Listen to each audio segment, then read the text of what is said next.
Olá, você que me segue no Rodrigo Silva Arqueologia. Estamos mais uma vez juntos aqui para o nosso bate-papo sobre Bíblia, teologia, religião. E hoje eu vou falar sobre um assunto que é recorrente na internet. Ou seja, as pessoas sempre pedem, através das redes sociais, que eu volte a falar desse assunto. Rodrigo, o que é a marca da besta? A tão famosa marca da besta, que já se tornou desde filme de terror até tema de música de rock and roll.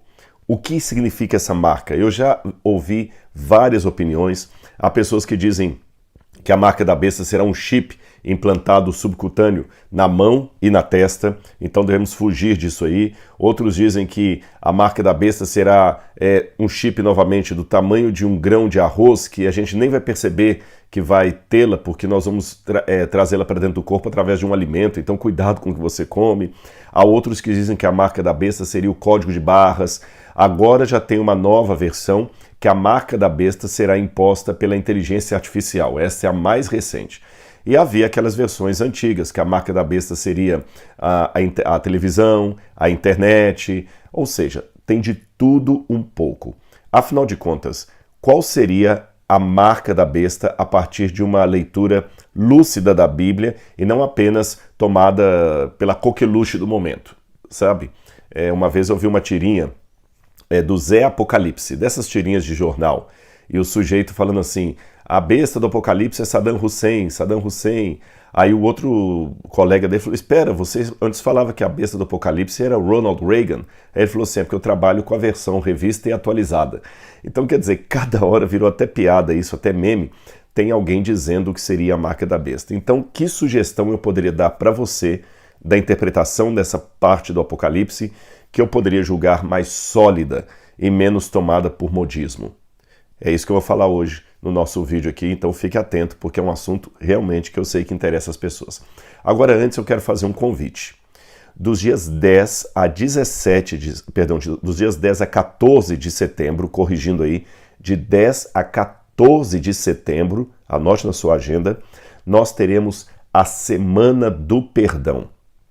Esse é outro assunto importante, polêmico e delicado. Por que perdoar? Por que eu não consigo perdoar? Quais seriam os benefícios ou os malefícios de perdoar ou de não perdoar alguém? Como é que eu consigo soltar aquela pessoa que me magoou tanto e que eu já estou consciente que estou sofrendo consequências pelo rancor que eu tenho em relação a essa pessoa? E quando a pessoa não está nem aí para o perdão? Então eu preparei junto com a minha equipe essa semana especial do perdão.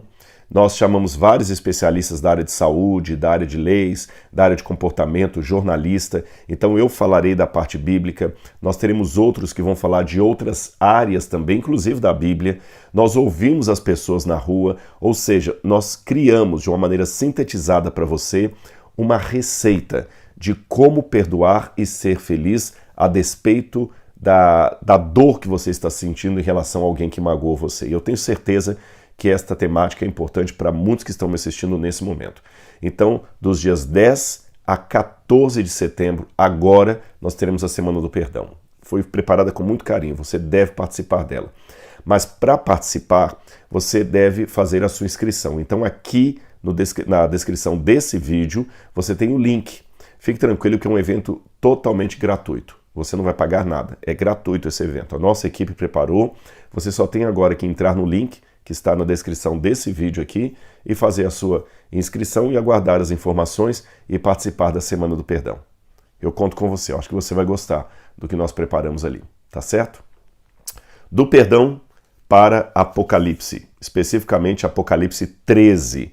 Vamos falar da marca da besta. Já falei aqui que há diferentes interpretações e para não cair naquela situação de música de amor quando você está na fossa, parece que qualquer uma conta a sua história, qual seria uma interpretação lúcida da marca da besta? Eu sei que alguém que está assistindo já está coçando para escrever nos comentários aí: Rodrigo, mas você é adventista, vai dar a interpretação da sua igreja.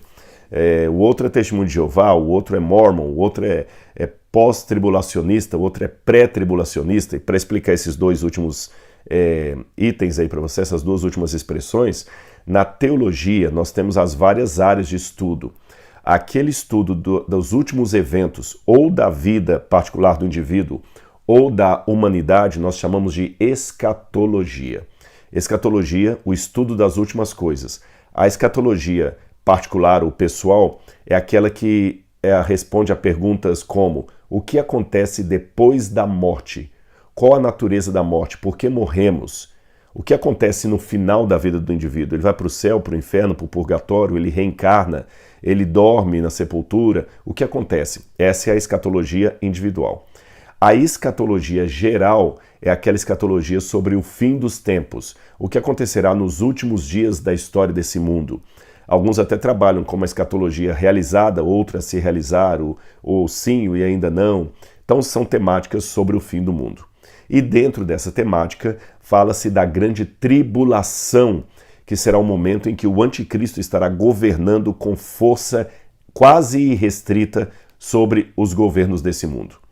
Ele estará dominando sobre a política, sobre a economia, sobre a religião, e é nesse momento que será colocada a marca da besta sobre todas as pessoas, no período ali iminente à grande tribulação e pegando a grande tribulação.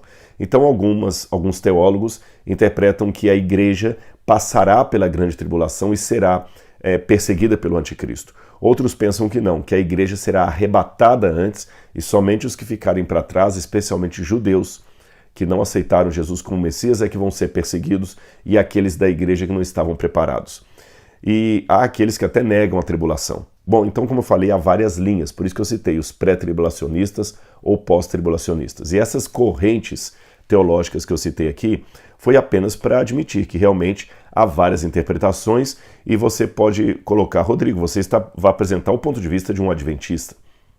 Então, para tentar ser o mais isento possível das atuais interpretações, eu vou deixar de lado Ellen White, Martinho Lutero, João Calvino, João Wycliffe, Santo Agostinho de Hipona para representar os católicos. Eu deixarei de lado todos os comentaristas modernos e vou procurar ler o texto bíblico, à luz do texto bíblico, e usando como ferramenta algo que você já deve ter me visto falar na internet ou usar na aplicação da Bíblia: a arqueologia. E por que a arqueologia? Porque, para mim, a arqueologia não tem só o papel de confirmar, consubstanciar historicamente aquilo que a Bíblia diz do ponto de vista histórico. A arqueologia também ajuda muito a colocar a Bíblia dentro de um contexto histórico. Isso é muito importante, pessoal. Muito importante. Se, por exemplo, eu disser para vocês, vou dar um exemplo aqui. Olha, essa menina aí, ela é da Zona Sul, ela é riquinha da Zona Sul. O que eu quero dizer com essa expressão riquinha da Zona Sul?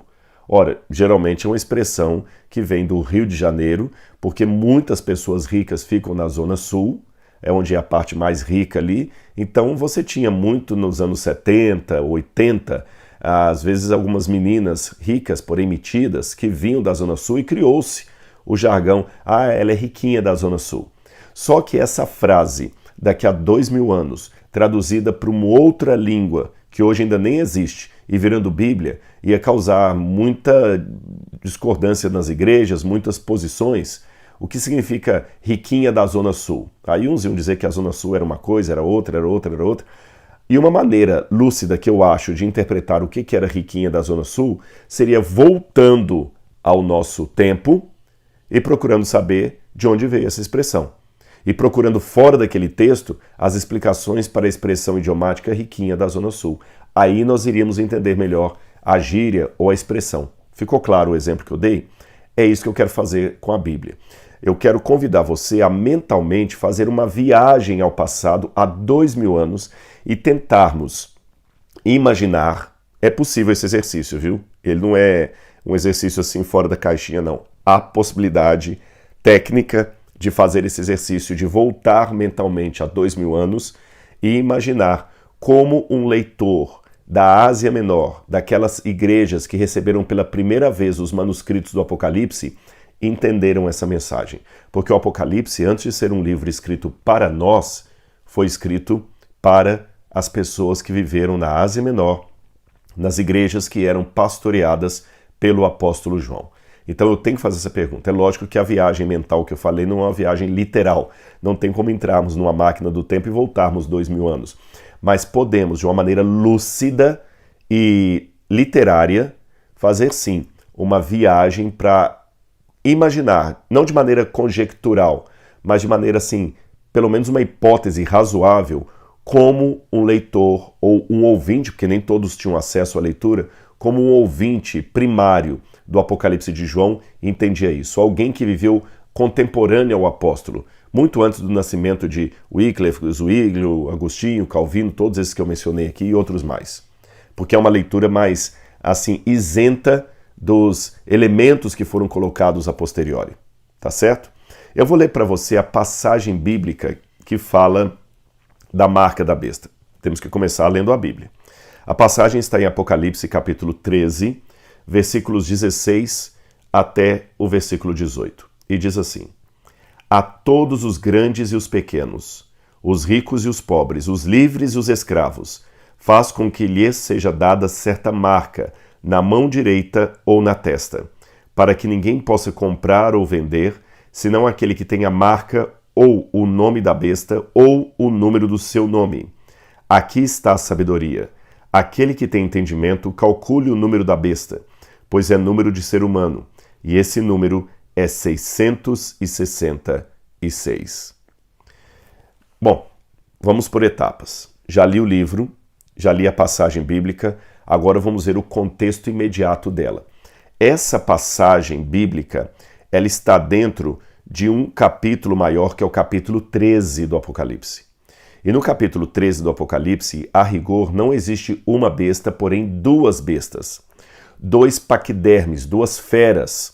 Uma que sai do mar e tem todas as características de um ser religioso, e outra que sai da terra, que tem todas as características de um ser político. Essa besta que sai da terra, que é um elemento político, é ela que dá força política à primeira besta para que essa se torne uma senhora da humanidade e tenha hegemonia sobre todos os povos. Essa é a súmula de tudo que nós estamos vendo aqui. E essa besta que surge da água, do mar, ela por sua vez recebe o poder do dragão. Então ela mesma não tem poder em si, porque essa besta inicial que surge do mar, ela recebe o poder do dragão, o dragão dá autoridade dela para a besta. E quem é o dragão no Apocalipse? É o próprio diabo, e já vou antecipar para você que é quase unânime entre os comentaristas, que o dragão é uma mescla do diabo representado na história pelo Império Romano. Então essa besta ela recebe o poder do dragão, de acordo com o texto, e depois ela recebe também outro poder da segunda besta, que a torna a senhora de todo o planeta. Ficou claro? É isso aí. E é esta segunda besta que coloca uma marca, uma testa, na mão direita ou na fronte de todas as pessoas, e essa marca é relativa à primeira besta. Então, quando fala a marca da besta, eu estou falando da besta que saiu do mar. Dois animais. Muito bem. Agora que eu já tenho o contexto, a passagem e o contexto imediato dela, vamos ao contexto maior dela, o livro do Apocalipse. Aí no Apocalipse, algumas coisas me chamam a atenção. Em primeiro lugar, você sabia que o Apocalipse é o livro que mais faz alusões ao Antigo Testamento, ao Antigo e Novo Testamento? O Apocalipse é o livro que mais faz alusões ao resto da Bíblia Sagrada. Agora olha o paradoxo. O Apocalipse é o único livro que não traz nenhuma citação direta de outro livro bíblico. Olha que interessante. O Apocalipse é o livro que mais faz alusão aos outros livros da Bíblia, mas é o livro que não traz nenhuma citação direta da Bíblia. As alusões são sempre, como diz o nome, alusões. São paráfrase, lembranças, imagens que lembram aquela passagem do Antigo Testamento. São esses elementos que o Apocalipse traz, tá certo? E outra coisa, a segunda coisa que me chama a atenção no Apocalipse é que ele sempre mostra Satanás realizando uma contrafação a Deus, um plano paralelo ao de Deus. Satanás é o maior imitador de Deus no Apocalipse, mas deixe-me explicar a imitação que o diabo faz de Deus. não é uma imitação de Deus, como Jesus falou, sejam perfeitos como perfeito é o Pai de vocês que está no céu. Não é imitação, como Paulo falou o seguinte, sejam meus imitadores como eu sou imitador de Cristo. Não. Essa imitação que o diabo faz de Deus e do Cordeiro, do Messias, é uma imitação barata, é uma paródia, é uma imitação similar àquela bolsa falsificada que está na 25 de março sendo vendida lá na banca e que traz a marca lá Gucci, Louis Vuitton. Ela tem toda a aparência da bolsa original que é vendida lá nos Estados Unidos ou na Europa. Ela tem toda a aparência, só que ela não é verdadeira. A imitação da bolsa cara não visa imitar a qualidade da bolsa cara, visa baratear aquela imitação ali para enganar as pessoas comprando uma bolsa falsa que passa por uma verdadeira. Então, quando o especialista vai olhar de longe, parecem as mesmas bolsas, tanto a da Champs-Élysées, em Paris, quanto da 25 de março, em São Paulo. Só que quando ele vai analisar, a costura não é a mesma, os detalhes não são exatamente os mesmos, a qualidade do material não é a mesma, ela é inferior em qualidade, em resistência, numa série de coisas. Então ela parece com a verdadeira, mas não tem a qualidade da verdadeira. É uma bolsa falsa. O diabo também, ele parece com o Messias, imita o Messias, mas não tem a qualidade do Messias. Vou dar alguns exemplos para vocês. Em Apocalipse capítulo 5, Jesus é retratado como sendo um cordeiro, preste atenção, um cordeiro que se assenta no trono de Deus Pai, e esse cordeiro está degolado. Porém, João se surpreende ao ver que o cordeiro, apesar de degolado, seguia vivo, sentado no trono de Deus Pai. Quando você vai para o Apocalipse 13, a primeira besta tem uma das cabeças golpeada de morte, ou seja, aquela cabeça estava degolada. Porém, à semelhança do cordeiro do capítulo 5, essa besta segue viva, apesar de degolada. E assim como o cordeiro, redivivo, estava sentado no trono de Deus Pai, a besta rediviva está assentada no trono do dragão. Muita semelhança, não é? No Apocalipse capítulo 14, Deus envia 3 anjos com 3 mensagens angélicas para proclamar a todos os países, a todos os povos, nações e línguas, a chegada do juízo de Deus, a queda da besta e a advertência de Deus com relação àqueles que recebem a marca da besta. Quando você vai para o Apocalipse capítulo 16, na Batalha do Armagedon, você vê 3 espíritos imundos que são enviados a toda a terra para juntá-los para a batalha do dia do Deus Todo-Poderoso. 3 anjos celestiais com advertência, 3 espíritos imundos.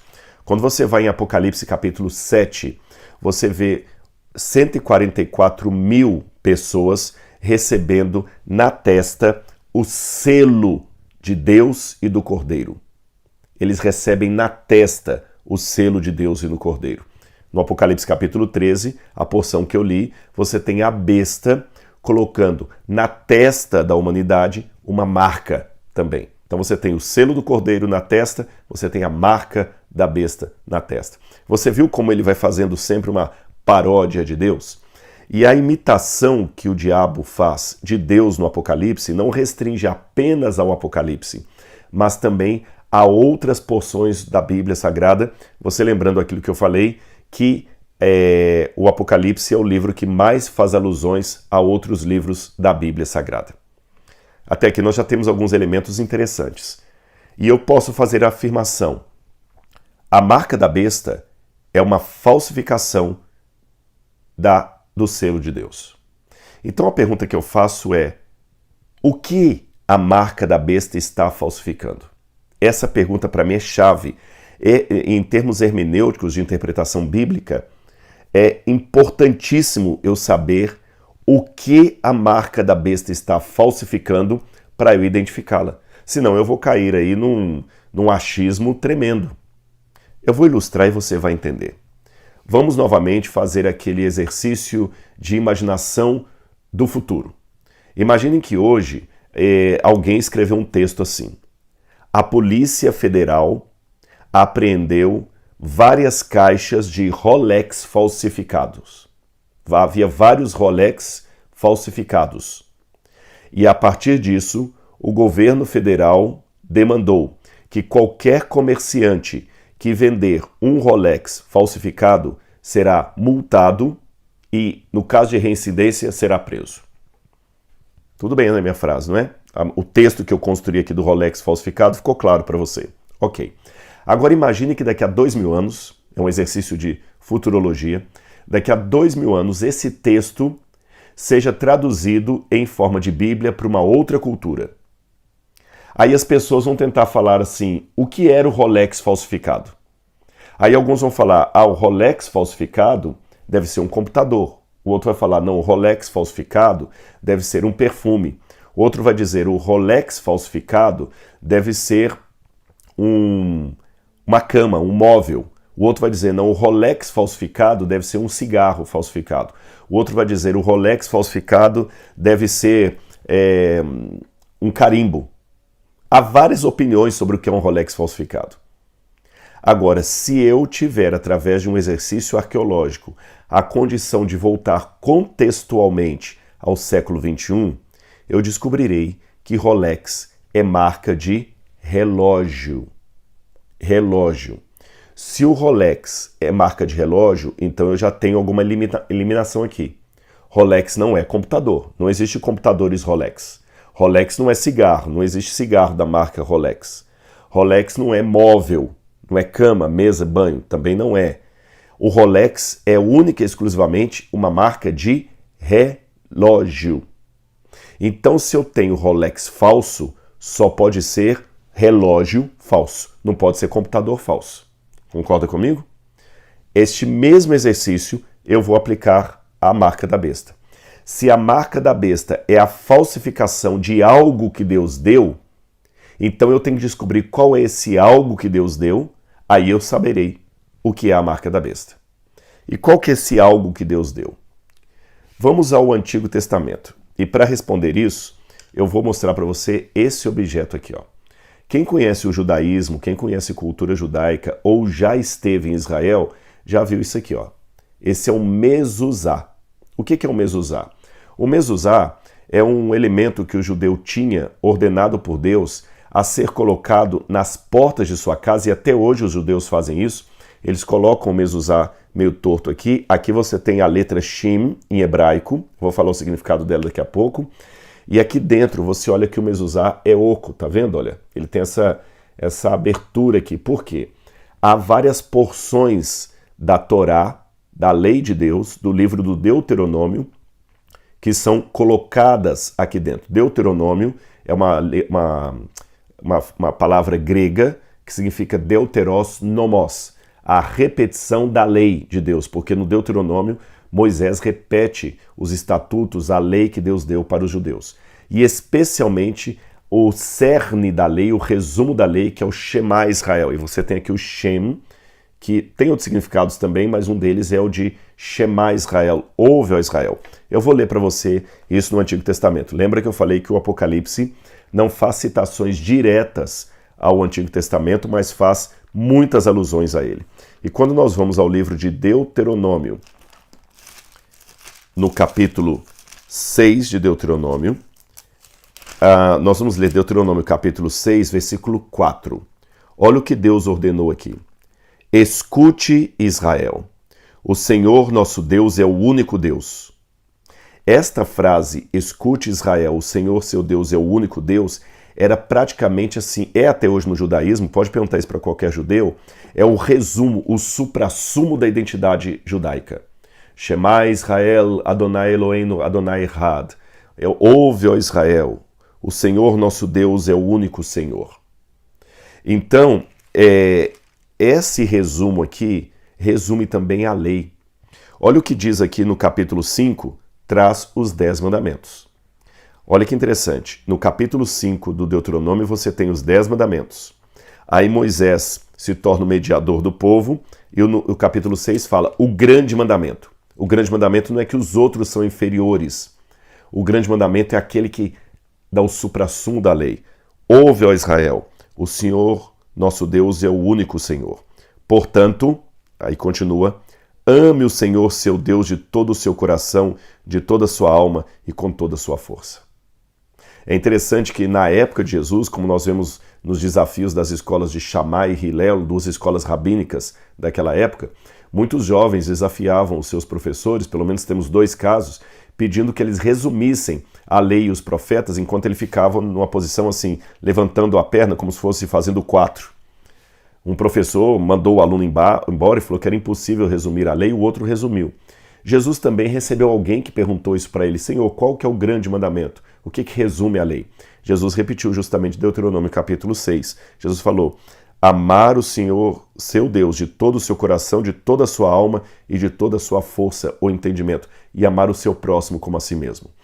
Aqui eu já começo a destrinchar a lei, porque fala, amar o Senhor, seu Deus, de todo o seu coração, de toda a sua alma e de toda a sua força. Alguns traduzem com todo o seu entendimento. A força, a mão. O trabalho, o entendimento, a mente. E vamos continuar o texto. Estas palavras, diz o Deuteronômio, que hoje lhe ordeno, estarão em seu coração. Em seu coração. Você as inculcará a seus filhos, e delas falará quando estiver sentado em sua casa, andando pelo caminho, ao deitar-se e ao levantar-se. Também deve amarrá-las como sinal na sua mão, e elas serão por frontal entre os olhos. Você as escreverá em umbrais da sua casa e nas suas portas. Você as escreverá. Está vendo o mezuzá? Por isso que eles resumem. E colocará no umbral de sua porta. Mas o texto não falou só do mezuzá. Falou também que eles deveriam colocá-la por frontal entre os olhos e na mão. O judeu entende que é a mão esquerda porque fala do coração, é a mão do coração. E se você for hoje a Israel, você vai ver muito essa cena. É muito simples. Se você colocar no Google aí, escrever Tefilim, com N no final, Tefilim, você vai ver muitos judeus orando no Kotel, que os ocidentais chamam de Muro das Lamentações, mas o judeu chama de Kotel. O judeu orando no Kotel, o judeu religioso, com uma tira de couro preta aqui no braço, e uma caixinha que ele coloca aqui, e a tira amarra aqui na mão, e aqui uma outra caixinha entre os olhos, preta, e com um shim na frente, o mesmo shim aqui também na frente da caixinha. Essa caixinha é chamada em hebraico de tefilim, e em grego de filactério. Esse tefilim ou filactério é o resumo da lei. O mesmo resumo da lei que eles colocam na mezuzá, eles colocam também nessa caixinha e eles ficam orando ali. Baruch haba Adonai Eloheinu melech, que assim começa quase todas as orações judaicas. Baruch haba Adonai Eloheinu melech, bendito seja o Senhor. O Senhor, o nosso Deus. Bendito seja o Senhor, nosso Deus. Ele sempre começa a oração assim. E ele fica com aquela caixinha ali, apertando e orando, e aqui por frontal entre os olhos.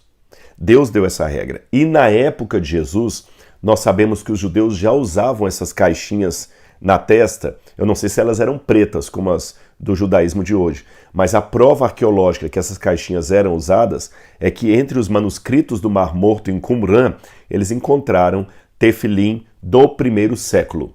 Então, na época de Jesus, os judeus religiosos usavam essa caixinha assim. Ou seja, os leitores do Apocalipse primários, os primeiros a receber essa mensagem, muitos deles eram judeus ou oriundos de famílias judias. Eles conheciam essa prática judaica de ter a lei por frontal entre os olhos e na mão direita. Então, certamente, aqueles que leram esta ou ouviram pela primeira vez esta passagem do Apocalipse, a besta vai colocar um sinal na testa ou na mão direita, eles lembraram do tefilim. Lembra que eu fiz da comparação do Rolex falsificado? Rolex falsificado não pode ser uísque falsificado. Rolex falsificado não pode ser computador falsificado, nem celular falsificado. Rolex falsificado só pode ser relógio falsificado. A marca da besta é a falsificação do tefilim.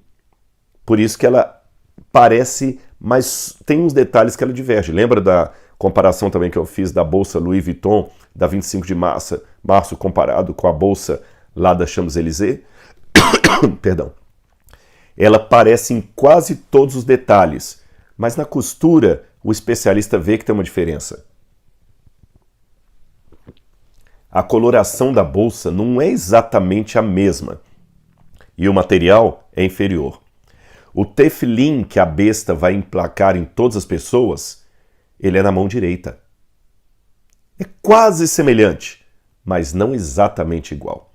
Então, com isso, eu sou obrigado a entender que a marca da besta será uma lei de Deus que será colocada, muito parecida com os 10 mandamentos, mas ligeiramente diferente.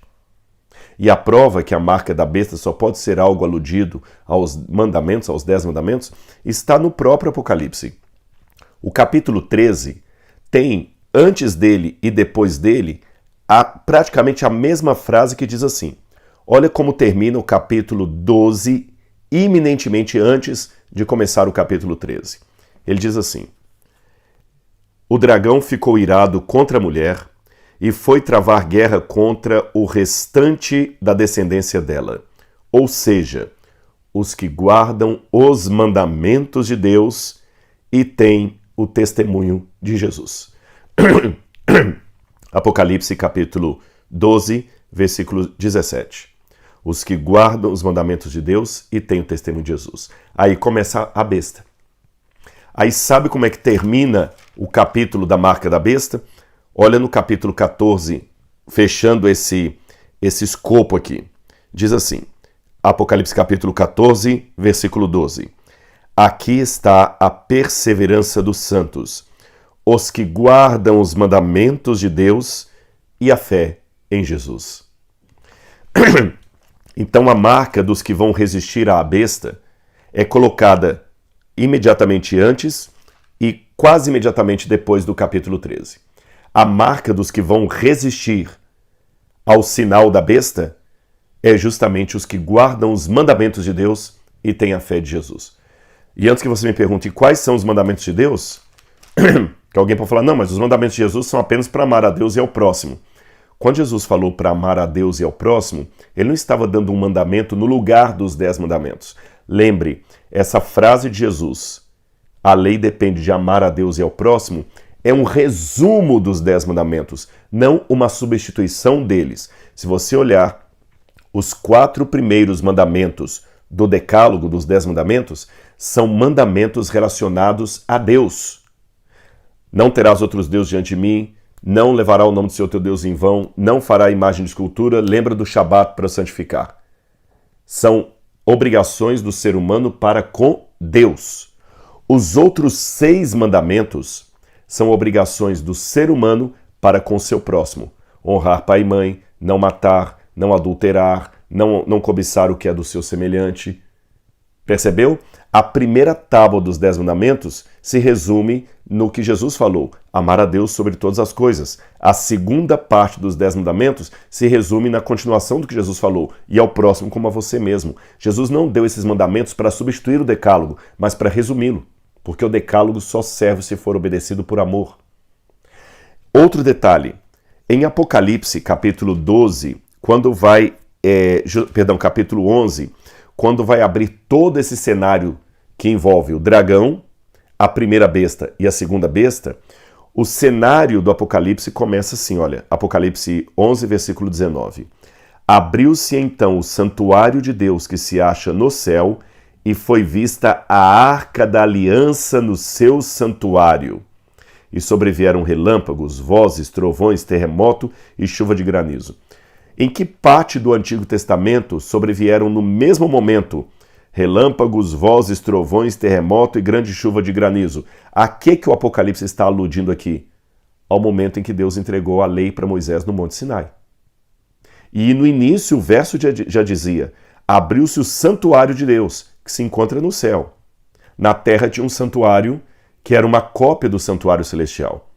E nesse santuário da terra, você tinha o que ali no lugar santíssimo? A Arca da Aliança. E o que ficava dentro da Arca da Aliança? os 10 mandamentos. Então, meus amigos, independente do que escreveram Calvino, Santo Agostinho de Hipona, Santo Tomás de Aquino, Ellen White, Lutero, Adam Clarke, qualquer autor que eu pudesse imaginar, eu, com muita honestidade intelectual, você pode discordar de mim e eu respeito a sua discordância, mas com muita honestidade intelectual, vendo o contexto da época arqueológico e como ele me ilustra esse texto aqui, eu só posso concluir que a marca da besta será uma afronta aos 10 mandamentos da lei de Deus. Então fique atento. A única coisa que eu peço a você é fique atento. Qualquer proposta de governo que não afronte a lei de Deus ou aos mandamentos de Deus, como bom cidadão, eu tenho que obedecer. Devolver meus impostos, ser um bom cidadão, ter civilidade, dar o exemplo de cidadania. Mas se qualquer governo de qualquer país, ou mesmo o governo mundial que já está se desenhando aí, e não é teoria da conspiração não, tem muita gente política de conhecimento falando do planejamento de uma moeda única, de um governo único, de uma legislação única, de uma economia global. Qualquer proposta que afrontar qualquer um dos 10 mandamentos, o meu apelo a você, fique do lado de Deus. Mesmo que isso custe o seu emprego, mesmo que você não possa comprar ou vender, porque você não vai se render ao sistema, porque somente nesta fidelidade é que você receberá o sinal de Deus sobre a sua fronte e não a marca da besta sobre a sua fronte. Tá certo? Sem fanatismo, sem sensacionalismo, sem modismo de a marca da besta é computador, a marca da besta é inteligência artificial, a marca da besta é o Bill Gates, a marca da besta é a Apple. A marca da besta, para mim, é uma afronta que será feita num governo mundial contra os 10 mandamentos de Deus. Ponto. Eu não tenho como fugir disso. Agora, e você? O que pensa de tudo isso? Não sei a sua opinião. Gostaria até de vê-la aqui nos comentários, desde que seja dada com muito respeito, é claro. Mas um apelo eu acho que eu posso fazer a você, mesmo que você discorde da minha interpretação. O apelo é o seguinte: ainda que caia aos céus, seja fiel ao Cordeiro. É isto o que importa. O resto é comentário. Que Deus abençoe você e sua vida. Um grande abraço e não se esqueça de se inscrever na Semana do Perdão dos dias 10 a 14 de setembro. Um abraço, até lá. Tchau, tchau.